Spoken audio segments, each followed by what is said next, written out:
Why'd you come out and give me a stink eye? You were teasing him about actually being here. Well, because teasing. Well, stating a fact, you're never backstage when it's time to go out there. You know darn right that's when you poop. Oh, awkward. Right now, Rich, Dick, aren't really getting along that well. Well, you couldn't tell. Yeah. And that's because he's been directing our recent episode, and so we've gotten to spend a lot of time with each other and discovered certain personality incompatibilities. Yeah. Really? Like his attitude. Or Misha's inability to act. Oh!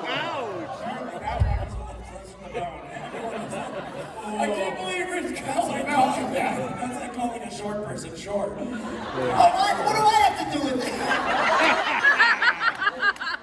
Exactly. No, it's been obviously it's been awesome working with Misha, and that's not a bullshit lie. But I will say, what kind of a lie is it? I got a real it's just a soft lie. I got real excited to travel with Misha because last time we traveled together to a convention, it was in a car with Ruth. Ruth drank everything she saw. Misha drank everything that Ruth didn't drink. I lost my passport. You lost your passport. We lost Ruth for a hot second. We found Ruth, got her across the border. It was a great time. And I'm thinking, we're going to relive those days last night. Because Misha and I came in on a red eye. Like, we're going to have the time. It was actually pretty, I have to say, I was like, oh my God, it's taken like, I literally did not fall asleep until we left the ground. Yeah, and then I slept the whole time. You big jerk, slept the whole time. And I had all these plans about like, it's a party in the air. Misha and Rich. Party bus in the sky. Party bus in the sky. Watch that party bus in the sky. In fairness, the flight did start with you doing some sort of really creepy lap dance thing in my I was seductively showing Misha my bottom. I said, I'm 50, but I still got it. Yeah, I'm 50. But I have to say, from my vantage point, he does not still have it. Well, in my defense, I never had it, so I can't have lost it, so then. And I see how we're getting along. I got all up in his grilled piece with my tushy. I started thinking it would get the party started, and it put him right to sleep. And it was just like I was tempted for a moment to slap him real hard, and I was like, no, I don't even want to do that. It was a good time. Yeah, it was really, really. It was something. Misha Collins, everybody.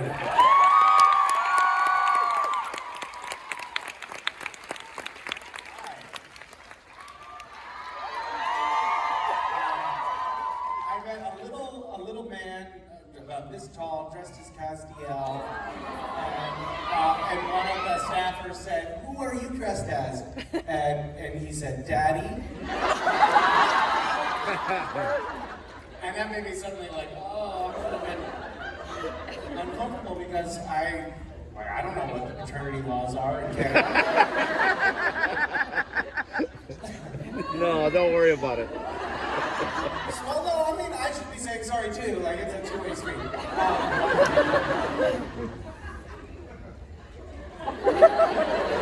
Oops. He seems nice.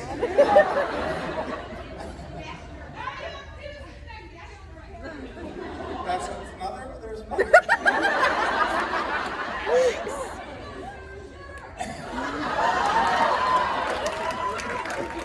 And it doesn't make me a sharpshooter. It's just buckshot. It's going everywhere.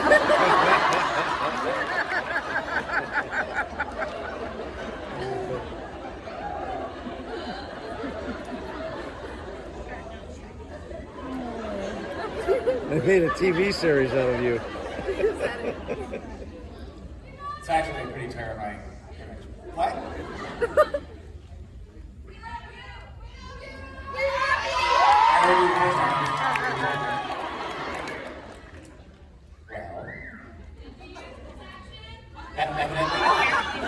Apparently not.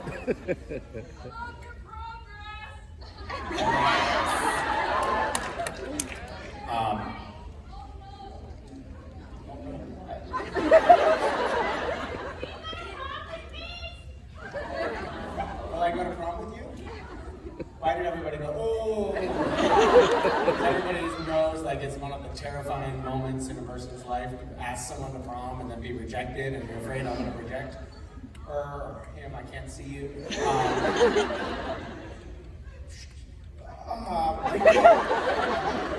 Why don't you text me and we'll talk about it.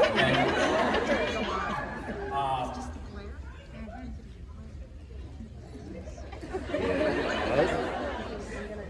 You're gonna make me. I feel very nervous. So speaking of prom, we had a fundraiser this week. It was a Thanksgiving challenge that happens every year, or for the last several years anyway, in Vancouver, where we try to raise each television show, each production tries to raise money for a local charity that feeds needy families, and which who cares about that? But Yeah, okay. but we won last year. And so we wanted to win again this year, much more than we wanted to help the needy families. And we didn't realize about ourselves that we're more competitive than we are charitable. Like the driving force for everyone, like I don't think most of us even knew what the charity was that we were supporting. We were just gonna beat those other fucking shows. There's the truth. Okay. It also told us a little bit of something about our corporate culture on Supernatural, which was any excuse to fuck around, we're gonna take it. So every day there was another fundraising event to raise money where the crew would put money into a raffle and then they would get to, pie producers in the face, or throw water at each other, or things like that. I guess, and it was interesting to watch. Like some of the people, when they were pieing a producer in the face, you could tell there was years of resentment behind what they were doing, and a deep, deep catharsis, which I experienced when our production designer dressed up as Donald Trump. And we had a dunk tank, and I dunked him, and it was not, I was imagining that it was a hand grenade, and I was...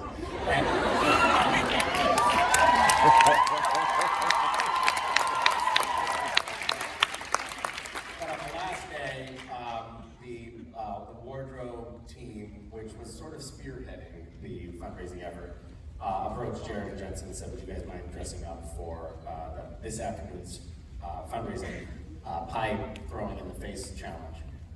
Very high concept. And they said, yes, how about lederhosen? And they were, oh, great idea. And then Misha, you want some lederhosen too? And I was like, no, I want a prom dress. And then they brought the prom dress. It's actually a quinceañera dress, technically. And they put it in my trailer. And what none of us could have anticipated was that it has this sort of sparkly, effervescent quality, which is actually just like it was rolled in glitter.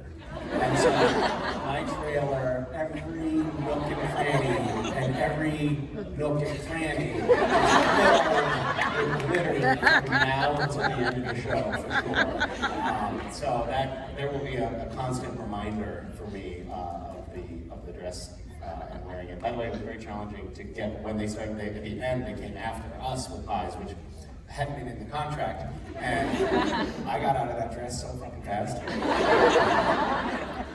I've been down this road. I'm not going to do this again. Yeah.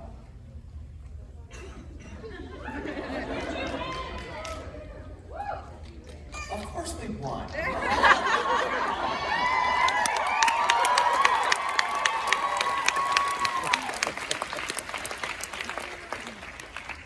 We also cheated. We waited until the last minute, and then me, Jared, and Jensen, and Random Acts all put in as much money as we needed to make sure we won. Actually, just cheating, basically.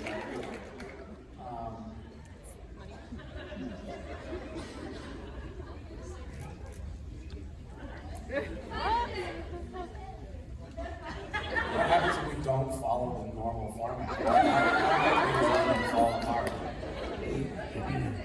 Shall we test it?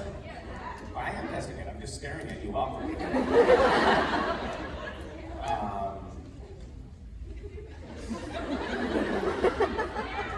How long before people start leaving? Right, yes, you're waving at me in the back. What are you waving about? This is as close as I get to see you, so hi! Why are they keeping you at bay?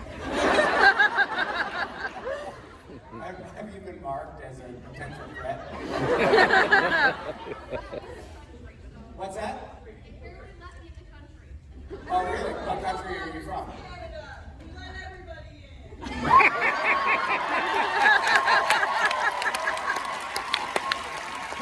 Yeah, that's Yeah, about it. Canada's not picky about who they let in. Yeah. They let You you didn't in. answer my question. Where are you from? Oh, I'm so sorry.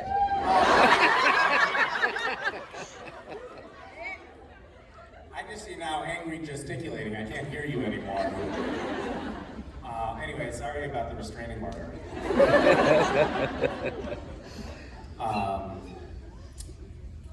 Yeah, we have an interesting moment. I have an interesting, we Americans, your friends to the south, not really friends, we're just people who live below you. We have an interesting political moment right now. It's very exciting. It's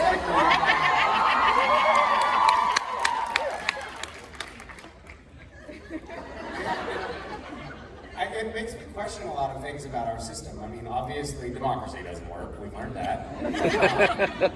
Yeah. We have what I would say is probably the least qualified person in the world running the country. And it's still, everyone acts like, yes, this is the system, we gotta follow it. It's like, this is, if ever there was a time to have a revolution, this would be it, guys.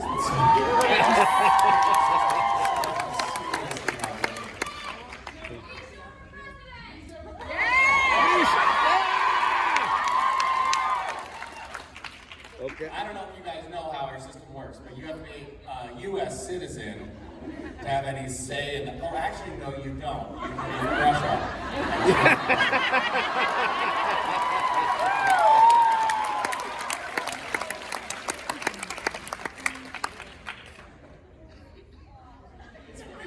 It is kind of comforting. Like in the States, when I get up on stage, I try to be a little tiny bit delicate about my Trump bashing. I mean, I bash him like with a 5-pound sledgehammer instead of a 10-pound sledgehammer. I still bash him, but a little bit delicately.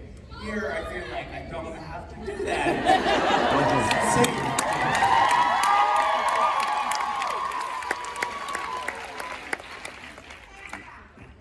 Except I know you are all Trump voters, so sorry about that.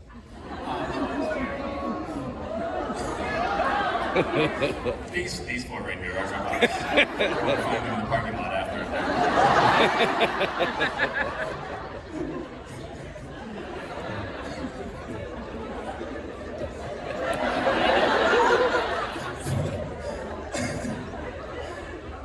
Four women beaten in parking lot trying to get into Uber outside of Supernatural Convention.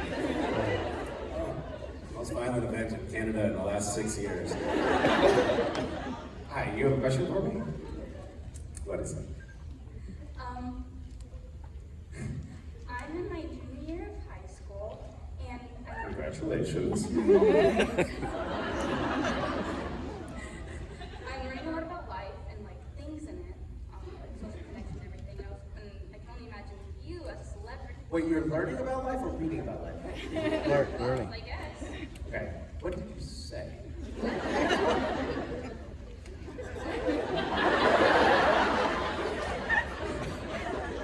Tread carefully. She said that? Thank you. In social? Well, the social aspects of life. I guess. I feel like we have a lot to learn about social interaction. But okay, go, carry on. I'm gonna enunciate. I can only imagine you as a celebrity, like how you see social things and life and human connection. So what have you learned about like human interaction and life and stuff from being a celebrity? What have I learned about him? What have I learned about life? Well, I like. Let me tell you. Let me sum this up for you. It sucks. No, I'm just kidding. There are occasional good moments. Of course there is. I just like to deliver uplifting messages to the youth.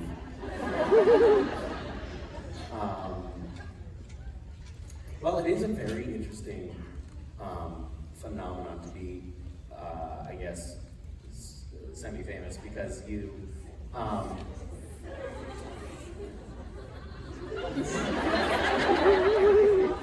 Yeah, he's being honest.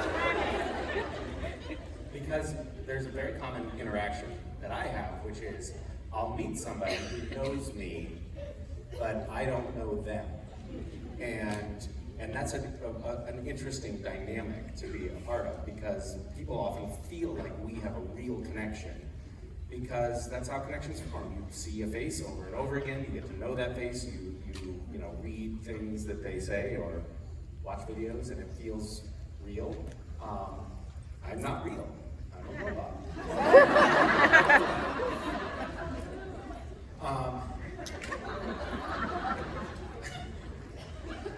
lot of heckling over here.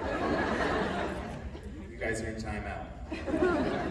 Which reminds me, last night we were shooting, and we were at about hour 12. This was after everybody had, pied each other angrily, and the crew just started getting kind of contentious, and people were snipping at each other, and we got into ooh, that was tense. A lot of tense moments were cropping up.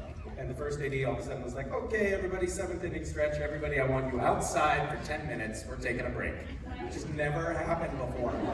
She literally put the entire crew in timeout.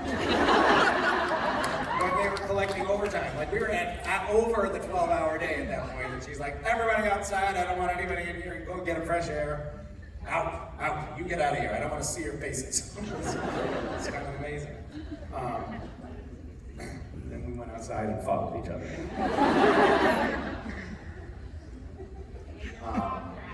So that's an interesting thing to be a part of. I actually think that our particular cast and crew and fandom has a somewhat unusual dynamic in terms of that social interaction.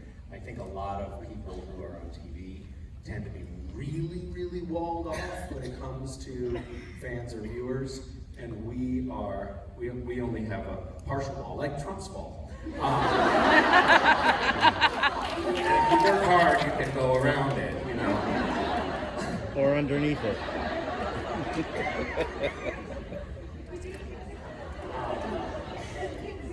Anyway,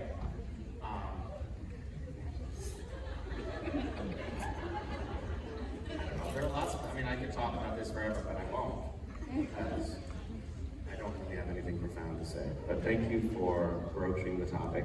What have you most importantly learned in your junior year about social interaction? Don't take A push. Do not take A push, whatever you do. What is that? AP US history. A push? Yeah. A push? Yeah. Okay. But, I won't. Thanks for the tip. But it is really interesting. I'm in a lot of different theater, and the orchestra kid, we talk about the orchestra drama, and then I talk about the theater drama. And it's weird. Sometimes I feel like I'm in a high school movie. Not just because I'm in high school. That could be related to why I think it's so weird. I'm in high school. It feels like I'm in a movie about high school. You know what? Here's the bad news. It doesn't actually get that much less like high school when you get older. There's still a lot of drama. I would say that people, even who work hard on themselves in terms of social interaction and self-improvement, still end up having a really hard time muddling through life and figuring out how to navigate social interactions. So the good news is all of the interesting stuff and any difficulties are perfectly normal. The bad news is it'll never go away. Hi. Hello, Misha. Welcome, and thank you for sharing. Can you speak up a little, please?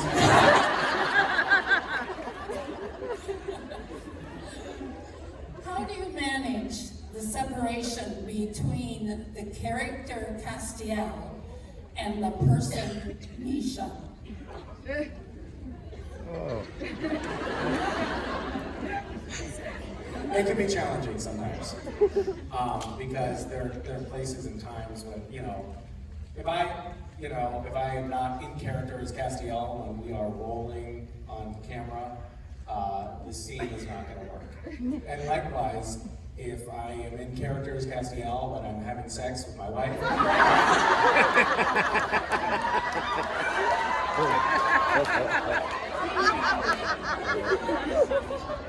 it just doesn't go well. I don't understand that reference. You don't need protection.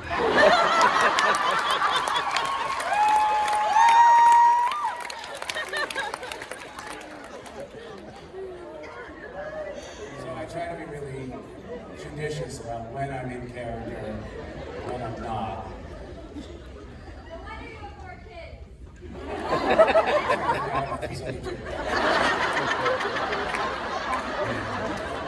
And the worst part is I just found out about them 20 minutes ago. Father I am.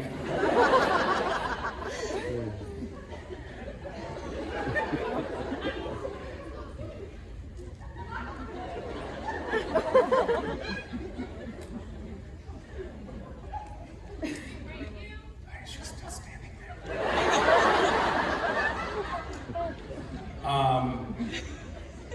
But it's a funny thing because on set there's a certain decorum that we generally follow, which is when we're talking to each other as people, as castmates and coworkers, we generally address each other by our names, our human real life names. No. For example, if you were working on Supernatural and I was working on Supernatural, you would call me Misha, and I would call you Monroe because I wouldn't remember your name.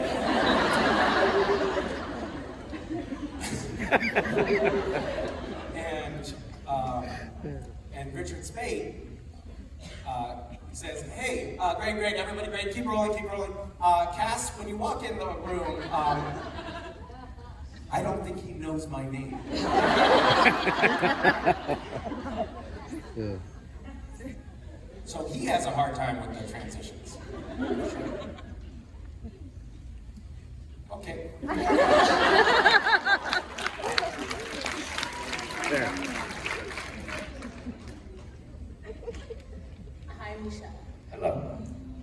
I just want to ask, since this is supposed to be the last season for Supernatural, what are your plans after? You don't trust us at all, do you? Everyone's like, you're just a bunch of liars. We're just watching it because we hate you. What are my plans? Well, I was going to take a push, but that's what I didn't know now.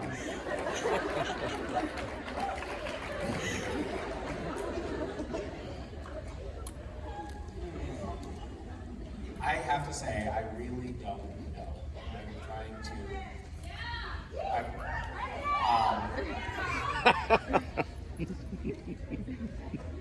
I thought you were in timeout. Yeah, evidently. Now you're in timeout again. Timeout, fucking timeout.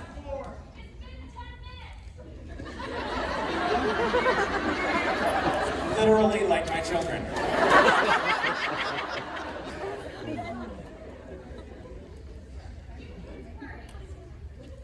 That's a great idea. I could do kids' parties.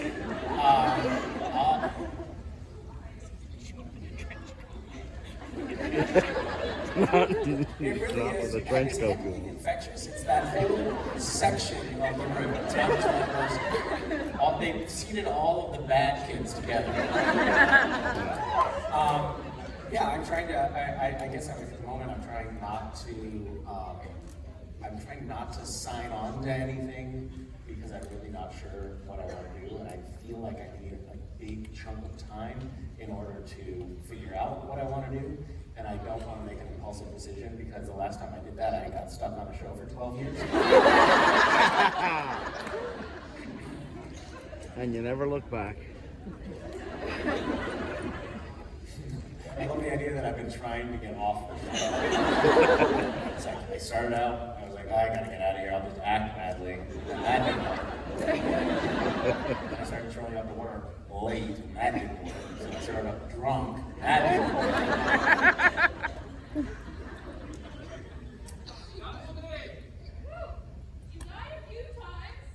I think that's true.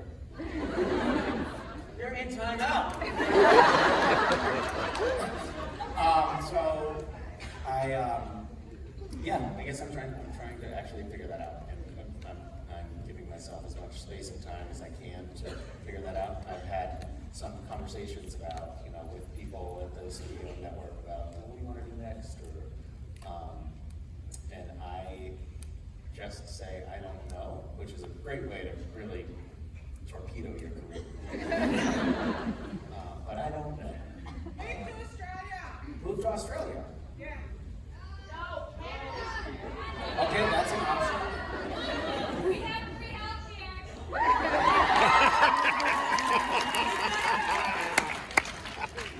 That's a good point. They're really going to town over there.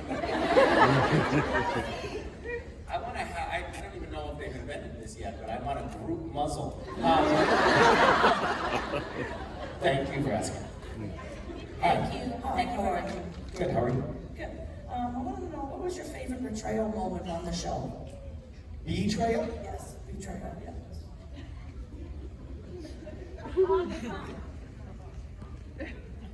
Oh. Remind me, what happened on the show? Well, I think it's probably going to be Chuck. Yeah. I think that will be the ultimate betrayal. Because although we didn't, I think we all thought that, or at least I did anyway, I thought God, yeah, maybe he's absentee, or maybe he hasn't been a great dad. He has, at least in my mind, been more or less good. And he is coming across as pretty terrible. And it's a pretty, want to get that? I don't know, you can get it? Go ahead and take the part.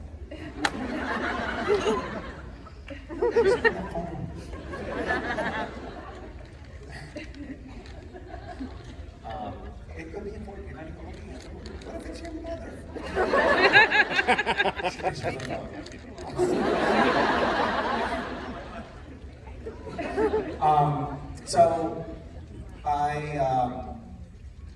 I think that's actually a pretty big betrayal. And by the way, I also think that we, as a show, are betraying the entire biblical lore by the Bible, so, and probably alienating tens of millions of people. Thank you. I wouldn't be surprised if we all have to go and hit this protection when this is done, just because there'll be mobs out after us. Thank you. I was really surprised that there's not a bigger vocal online resistance to Supernatural being like, so now God is evil and we're hunting God and trying to kill him. And everybody's like, oh yeah, we get it, that's fine. I love the show. Maybe priests are like, I love the show. Okay. Can you put that in writing for me? Hi. Hi. So my favorite episode is the musical episode, but it makes me really sad because you're not in it. Well, Castiel is portrayed. Sure. Okay. I'm just grasping at straws here. I was wondering how you think Cass would react to the musical if he was in the episode. Um,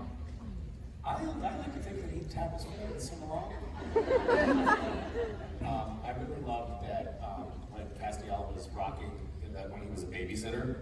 The only song he knew was the theme song to The Greatest American Hero. Additionally, in the script, they had Castiel singing Highway to Hell. Which singing Highway to Hell a cappella is actually fairly challenging. But I finally felt like, all right, I got it down. And then they're like, yeah, we couldn't get the rights for that. But we could get the rights to The Greatest American Hero theme song. So that's what you're singing, which was just as good.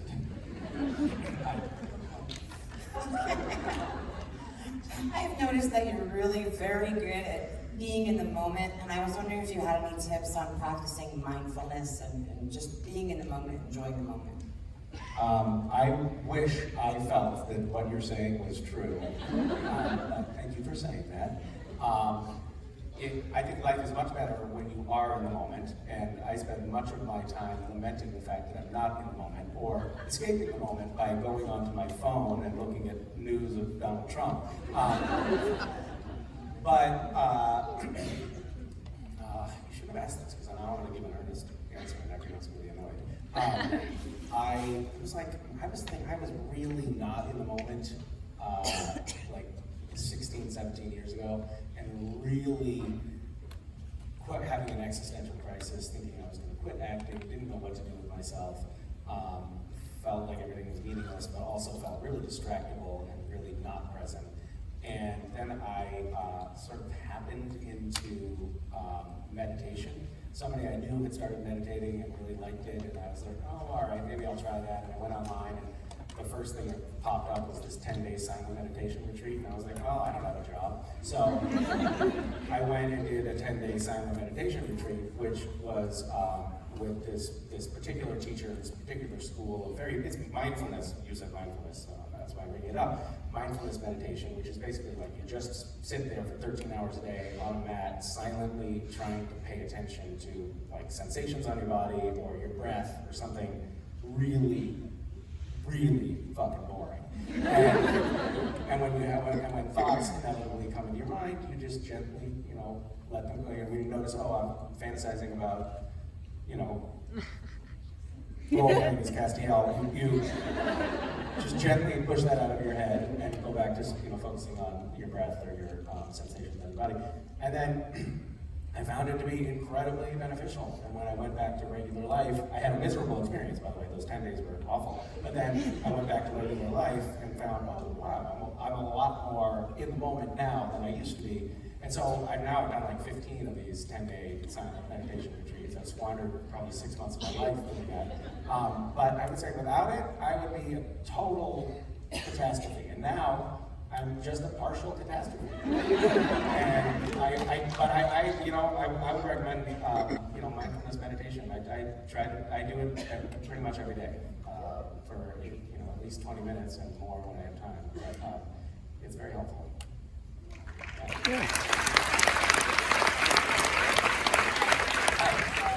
like to preface my question with that that I'm aware that when the angels side is today empty, but if Castiel was to go to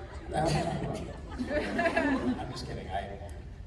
if Castiel was to go to I wouldn't have been able to tell you that, but thank you for reminding me. if Castiel was to go to heaven, what would I just have to tell you one thing. So we were doing a tying thing yesterday, and basically how it worked was we pull a name out of the hat, and then if your name was pulled out, me, Jared, or Jensen would read you trivia questions about Supernatural. And one of the trivia questions was, when monsters die, where do they go? And yeah, okay, you're smart. Well, it's perfect, that's fine. Me, Jared, and Jensen had no idea. Anyway. We were like, purgatory, is that right? How interesting. I know.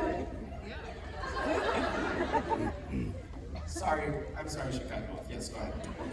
So, if Castiel was to go to heaven, what would his heaven look like? Who would be in it and what would be in it? Well, Castiel has been in heaven. Hasn't he? No, as in, if you could have his own self-contained heaven. He has. Human soul. Doesn't he? No.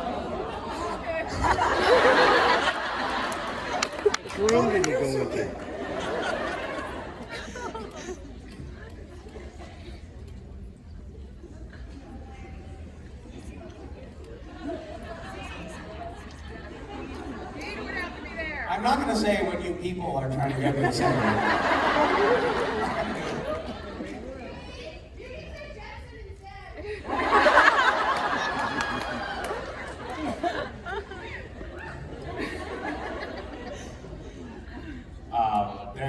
We're passing around on set this book of like, it's this, I'm not a fan of the Zodiac, just throw put that out there, but when people are like, oh, you know, what's your birth moment? Oh, that means that I'm constitutionally unable to be your friend. But anyway, there's this book that we're passing around, and it says like your birthday, and then the people that you are, love compatible, frenemies, beneficial relationships. There's all these different categories. And last night we were shooting, and Jensen picked it up. He's like, "Hey, what's your birthday?" And he's looking at a bunch of the things. He's like, "Thank God."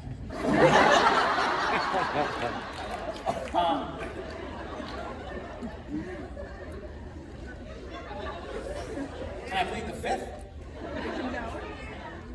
You're in yeah, we can still plead the fifth. Can I be extradited to the U.S. and plead the fifth? Actually, never mind. I'd rather answer the question. Nick! I don't know. It's a good question. I haven't really thought about. I mean, I imagine that Castiel's version of heaven would be him feeling like he's really, there have been a lot of moments over the last several years where Sam and Dean and Cass have said things to each other like, we're family, or, really had moments of really being there for each other. And I think heaven for Castiel would be actually believing that, like feeling like he really belongs. You do. That family that has, adopted him into it, and that he's really part of it. There are fleeting glimpses where Cass feels like maybe he's a part of it, and then that is always taken away from him in some way or another. This season has been a lot of that feeling like that's taken away or lost, and it seems like it's pretty deeply devastating for him. So, in a way, having that taken away from him certainly seems like his version of hell, and I imagine really feeling like he has it would be a version of heaven for him.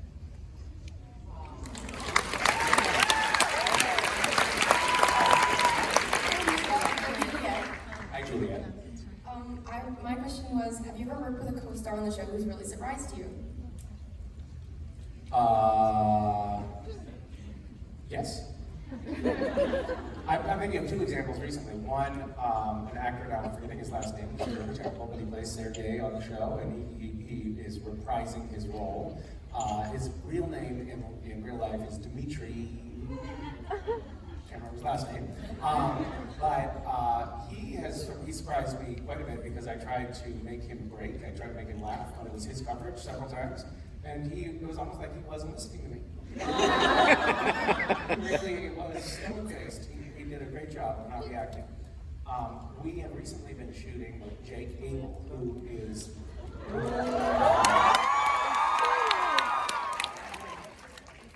reverse spoiler alert.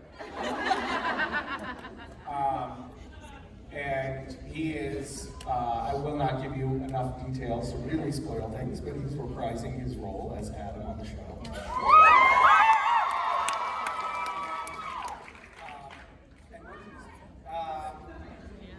He's a young man, and I didn't shoot with him much when he was on the show before, so I didn't really get to spend that much time with him. But I have been really impressed with him. It's actually, he seems really grounded, really humble, really hardworking. He shows up and he's just into the, feels like, oh, this is real steam. And he is making deliberate acting choices and makes the words that he's saying incredibly believable, which, on Supernatural is like, oh, what show do you want, man? He's making us all feel like, oh God, now now we have to try to act. Thanks a lot. Talk to the producers, they're going to kill him off again.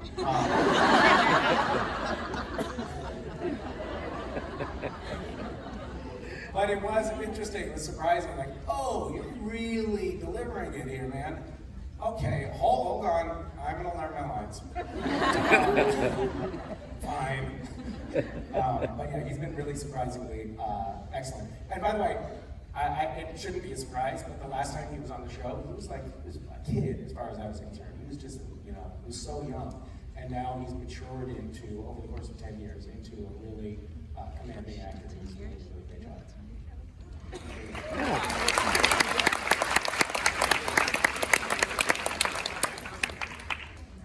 Jared has also surprised me by suddenly fondling my balls.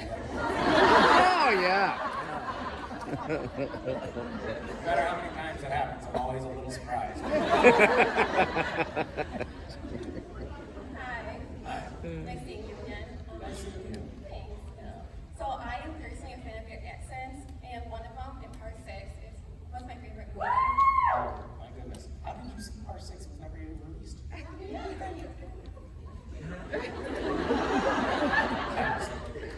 I love that movie, and what made you do that accent? The director. I had a real hillbilly accent on that show. I don't even know if it was at all remotely authentic. We were supposed to be Texan. I sounded like really, really from the sticks. Almost unintelligible accent. But I guess now that I think about it, it sounds kind of like Jensen.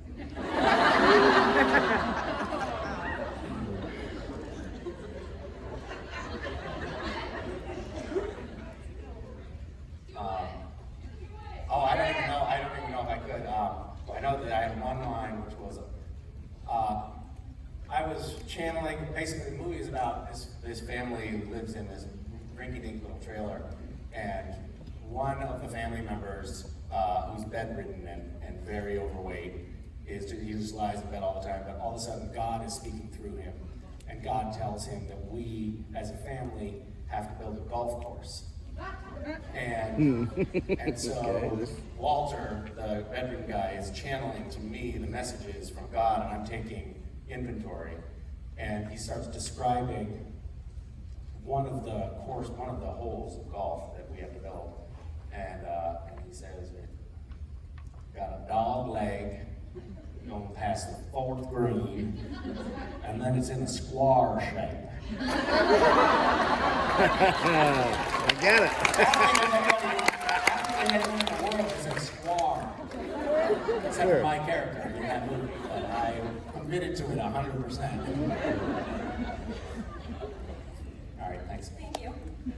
Hi. My question was, what's it like playing so many different characters in the same supernatural universe? The same wardrobe, so many characters with just one trench coat. I have to say, it's been one of the aspects of the show that I love the most, which is that we don't have to do the same thing all the time. We get to play different characters, even though, there's not, I don't think, another show where, except for that one where the girl is cloned. Yeah, that one she gets to play a lot of characters. She's kind of an okay actress. So yeah, it's really, it keeps it exciting to be able, not only are we doing something weird and different every week, but we often get to play different characters, and that makes it feel like we're not bored when we show up at work, and I love that aspect of it. Sometimes I feel like, oh, I've really sunk into this character, and I feel like I get it, and it's working well, and sometimes I feel like I have no idea what I'm doing. Please, what accent am I doing right now? Is this accent German? We did the alternate universe cast, and there was something in the description of the character in the script that made it sound like he was like a little bit like, he had the je ne sais quoi, the essence of a SS officer. But it wasn't like, it didn't say he looks like an SS officer. So I prepared the character with like I didn't want to go headlong into like Nazi stereotype with it. So I gave him a little soupçon, a little taste of Nazi, with a little taste of a German accent. But if you're gonna do an accent, you don't do a quarter of an accent like I did. It just didn't make any sense. And then I got to set, and they had me in a SS uniform, which would make sense that I would then just have a German accent. But I, for some reason, stuck with the quarter accent. So, and I can do a German accent if forced, but I, at that point, just committed to doing an accent that was nebulous and made no sense. Personally, that character died quickly. Okay. I had another interesting accent moment, which was I did an episode of a show with Tony Shalhoub that I'm forgetting the name of. Monk. And thank you. And I played like it was the red herring character. Everybody was supposed to think that my character was the killer, and I was interviewed, and I was suspicious, but then they find out it wasn't really me. And there was a witness who had overheard me talking, or overheard the killer talking, and I had a thick Russian accent because the character was a Russian gangster. And we shot it the whole episode, and then they were editing it, and they realized, oh, wait a minute, the whole story hinges on the fact that the witness heard the killer talking. And the witness would have been like, yeah, I had a thick Russian accent. But that witness doesn't say that, and it turns out that I wasn't the killer. So we had to go back in and do what's called looping, which means re-record the dialogue, but without the Russian accent. But when you talk like this, your lips move in a very different way than when you talk like this. And so I had to loop my dialogue with this weird accent going on and try to make it look like it was working, and it wasn't working. And so if you ever watch that episode, it is in a standard American dialect, and all of the dialogue that my character has is said when the camera's on the back of my head. You didn't ask about that. I would like to know, how has having kids changed your life? What do they teach you? So many easy questions from this side of the room today. Well, can you tell that story? Yes. No, I should not. So West was when we had kids, or when we had our first kid, we had watched other people have kids and do it wrong. I'm sure a lot of you have had that experience. A lot of you without kids, you can see people who have kids and be like, I would never do that. And I was sort of determined to have, when we had kids, I was determined to just fold them into our life and enjoy all of the same things that we've been enjoying all along, but with them tagging along and like seeing the world through the adventure that was our life. And I think it was a great idea. And so we had West, and after the first, initial shock where it wore off and the healing, physical healing had set in, we decided to take a little road trip with him. At that time, he was 3 months old, and we decided to drive from Vancouver down to LA and stop along the way. And he, at the time, hadn't yet discovered the joy of road tripping. So he hated nothing more than being in a car seat. And he would, as soon as he got put into a car seat, start screaming. And I was like, it's gonna be fine, he'll just adjust and realize how fun this is right away. And then he cried the whole first 3 hours of driving, 4 hours of driving, where we were stopping at a friend's party for the first night of our road trip. And a friend used to be a stripper. Most of her friends at the party were also strippers.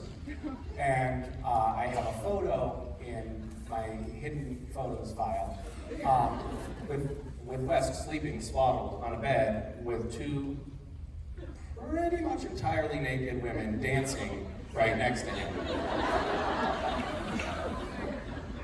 And then we got a few hours of sleep, got back in the car. Wes cried all day again until we got to Oregon.